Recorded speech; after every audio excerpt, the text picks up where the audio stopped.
check this out. Our spend in Google in the last 7 days reduced by 20%. We then revamped our meta strategy with brand new creative, doing 2/3 video, focusing on high hook rates, yada, yada, yada, everything that you guys have been literally beaten over the head for the last 3 weeks. My first click new customer stayed flat, 50 to 50. It is exactly the same. But my new customer purchase went up 37%. Wow, how did I do that with 19% less ad spend? The people that came from Google are 14% less, but the people that came over from Meta that Google took credit for is 55% better. Wait a minute. Look at the shifts and how much Google takes so much credit for everything else.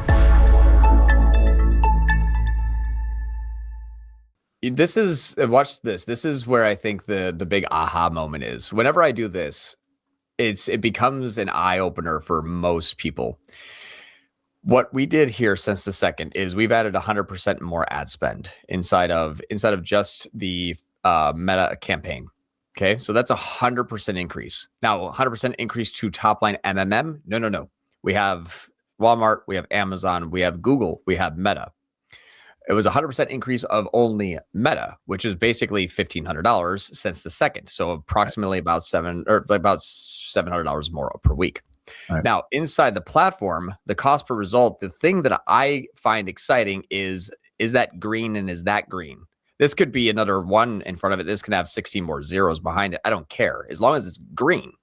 Because if you look at the actual number of this, my 85 went down to 71. And that would be extremely poor. That would be very, very bad if our analytics are showing that our average order value is $26. Because that's that's spending $50 on. You're just burning money every conversion, right? Dear Lord, this is on fire. Now, this the business owner actually asked about all this stuff inside. And I'm like, what was I think I said, that's not your job, actually. That's John's job. So go ahead. Yeah. So that's what's kind of funny is like this going down $14 when you add 100% in ad spend. Good. Like I'm excited about that, but I'm excited about it being green because it's good. 80 directionally, it's like that gives you're like, okay, things are moving in the right direction here. Now you want to see something funny? So 85 going down to 71 benchmarked means that my top line has my ENCAC going down another 8%. I didn't go from 85 down to 70. I shaved basically $1 off of my new customers. That's a great. Explain that again. Sorry. I know you're explaining it, but just go through that a little bit slower. Cause I think benchmarking is one of those ones I get a lot of questions on. And this is a great example of you benchmarking. Exactly. Yeah. Yep. So what happens here is if inside the platform, my $85 conversion goes down to $71 in my cost per conversion, okay, that's a scary, scary number. But what did my percentile of cost per new customer go down to? It went down 16.51%. Okay. My ENCAC on the top line didn't go down 16%. Why? Because Meta is not 100% of our spend. It's a large portion of it, but it's not 100%. So if Meta has its own attribution, say twice as good, after you take that and say, well, you're one of 3. So you being 100% better wouldn't have 100% increase to my top line. You're only 30% effective towards my top line. So you're 100% better, which is a 16% better change, equated to a impact of only half to the top line because that's only about probably half our spend, and it approximately is because a lot of spends on Amazon, which we are correcting. But because my main spending channel got twice as good, but that's only half my spend, it means that my total top line got half of the benefit of the singular channel that did twice as good. So it sounds weird, but basically when you have if you have 2 C students and one of the C student becomes an A student, well, now you have an A and a C, which means your average just went from a C to a B. That's all this is. Essentially, a large amount of spend doing twice as good is only half as affected to the top line because the other half is out there in purgatory just doing whatever it wants to do. We're not doing MMM yet. Not with this client, we are getting there. But you can see that as one side, like as the right leg runs faster, we're not winning any more races. We're just, kind of slightly going faster, but only on the right side of our body. It still needs the left side to catch up. Right. So that means that our top line, though, went down 8% down to 10. Okay. So am I looking at $71 a new customer or 10? Well, if it's $10 a new customer and my top line is a $24 AOV, that means that my NAOV is approximately $24. That means it gives me a 2.4 NMR. We put $1 into the machine, we get $2.40 out of only new customers, and that is how you actually do ad spend to the product categories to a top line NCAC, and not, well, you're selling, laundry detergent for $139. That is, if we're confused by that, we all should just pack up our shop and go home, because we aren't digital marketers. We're basically meta reps. Not in a bad way, but meta reps usually tell me that. So that's why I'm like, in the business owner's self-defense is, he doesn't know that. No, so he would look inside Meta and say, what the hell's John doing? When in fact, there is a method to this. This isn't careless media buying. This is actually highly sophisticated media buying, because you are not using one source of truth, air quotes, in Meta as your guiding light. You're actually using the real source of truth, which is, what is your NCAC inside Shopify? And what are you actually acquiring a customer for? But you're using Meta as a benchmark to determine, are you going in the right direction? Are you trending in the right direction? And does that correlate with the source of truth inside Shopify? Yep. And to put the kind of like the icing on the cake is, after we did that on the second, you see that Amazon has now 20% more sales. Facebook has 140% more sales. Google Ads has 14% more sales. I'm not sure what this is, but that went up by 100%, but it's only one. And emails made, one more sale. So here's what's funny is green, green, green, green, green. Now watch this.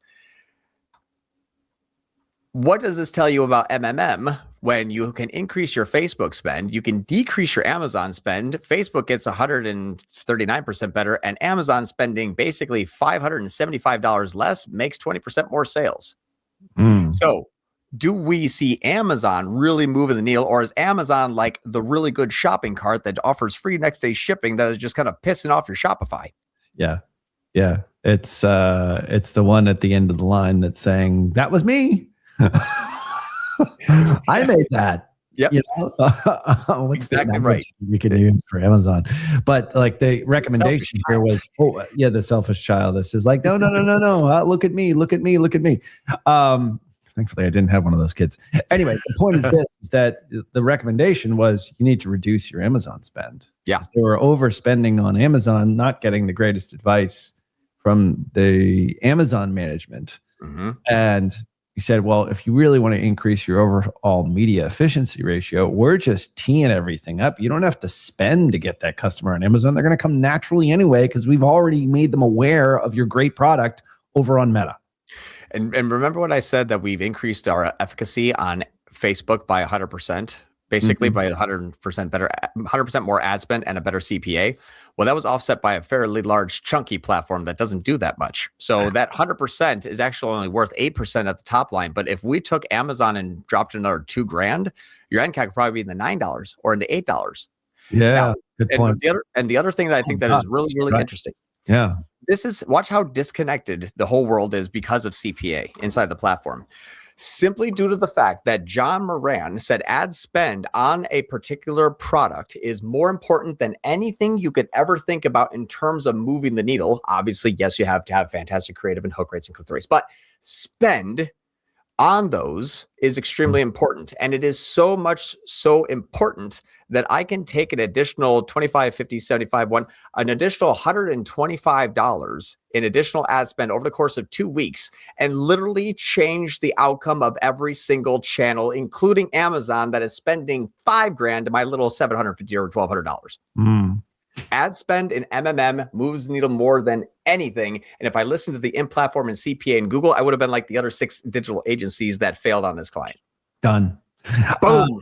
You know what? I just realized we have, thank you for that, for your headphone drop. 5 minutes left to answer 50 questions. Let's do this. I do want to show the Google thing. I don't know if we're going to get the questions today, and I'm just going to be chock full of good information, but I do want to share something that is extremely, extremely cool that we saw this week on another client. If there was a way for us to take these questions from StreamYard, push them into next week's, I hope so. Yeah, I don't think there is a way to do it anyway. Yeah, we're out of time here. Anyway, show what you got to show. So, all right, so let's do this. And I'm so sorry for everyone that has questions. Please, if you can bring them next week, I think it's important. But this is something that we did this exactly with. Is I don't want to become the Meta show. I want to obviously do Meta and Google because MMM is important. We're balanced. Exactly right. This right. So this is the last 7 days. This is a new creative update to Meta and how it impacted Google Ads on either a first click or non-first click new customer. Check this out. It's insane. And this is where people that run Google or their heads are going to spin because they're not used to this. And now I hope I have proof and I hope now people can see the light. Check this out. Our spend in Google in the last 7 days reduced by 20%, right? We then revamped our meta strategy with brand new creative, doing 2/3 video, focusing on high hook rates, yada, yada, yada, everything that you guys have been literally beaten over the head for the last 3 weeks. My first click new customer stayed flat, 50 to 50. It is exactly the same, right? But my new customer purchase went up 37%. Okay. Got it. Okay. Now, new customer to Google? Yeah, you went up 37%. You made actually 55% more revenue. Look at that. Your 10 or your 14 grand went to 20 G's. Good job. Wow, how did I do that with 19% less ad spend? Well, that's because if you actually took the 19% less ad spend and see where the first click new customers came from, that actually went down 14%. So wait, hold on. What happened? I spent 19% less. Did I make 14% less or did I make 55% more on both new customers? Well, I spent less on Google. Exactly. The people that came from Google are 14% less, but the people that came over from Meta that Google took credit for is 55% better. Wait a minute. Look at the shifts and how much Google takes so much credit for everything else. But when you hack off the first click, now your ad spend and your revenue is the exact same. Meta, though, is increasing and it's getting better. Now, how do we prove that? Well, the branded search that spent 28% more did also get 56% more new customers. Wow. Did they come from first click? I mean, one did. One. But what about my new customers that didn't do first click? It's 2.3. So that's a ratio of 28% more spend, 11% more in first click, which means you're hemorrhaging cash on your brand. And from first click, you cannot grow brand. But what about new customers just overall? Well, yeah, you spent 28% more and got 29% more if you count Meta. Aha. So the differences between first click new customer and new customer, the spend descending, first click went down, but new customers went up. Why? Because we actually reallocated spend out of Google, pushed it into Meta, revamped it, and the gain on Meta has been so much better on Meta and to the top line that it bled over to Google. And Google was able to reduce its spend to get 55% more new customers, but it didn't come from there. It's beautiful. Oh, I love this stuff. If you've been watching this show for any period of time, that's like the ultimate manifestation of what we've done so many times over and over again. You can't brand name search your way to success on Google. Right. Joe Rogan just booked a call with us for next week. So that's great. That's amazing. Thank you, Joe Rogan. That's awesome. I love it. Thanks, Joe. We'll have you on the show. Perfect. We've got a minute left. I mean, basically, here's the deal. You spend money on Meta, your Google brand is going to get all the credit. If you reconfigure all your ads to everything that we're talking about, expect to see your Google brand search all of a sudden just be like, wow. Like if you've got a Google agency, they're like, wow, we're all of a sudden in the last week when you ramped up your spend and did this creative diversification thing with Andromeda, I look like a genius. Well, exactly right. Is that really the case? It's a good time for you to question those presuppositions, I suppose, or claims of brilliance from your Google side, because it's just the natural progression of how we search. We discover stuff on all these other interruption-based platforms, and then we Google them, or we see in the Amazon app whether or not we can buy it there so we can get it with Prime with a day and a half. Exactly. Now, this is the kicker. You ready for this one? Remember when I said your non-brand standard shopping uses a whole bunch of warm traffic, even though they're not Googling your brand name? Check this out. My standard shopping went down 30%. My first click new customers went up 24%. That's actually true. The new customer purchase without having first click went up 98%. Ooh. Why? Well, the people that are Googling non-branded terms that have been to your site before are in here. The people that are Googling non-branded terms that haven't been to your site before are here. But this is the delta between us producing a mass amount of creative and people thinking, you know what, I kind of wanted to, they've been showing some cool red dresses. I like red dresses. Yeah. Maybe I'm not going to Google the brand, but I want to start looking for red dresses. That was the company I saw. Those are here. But everyone else that came in.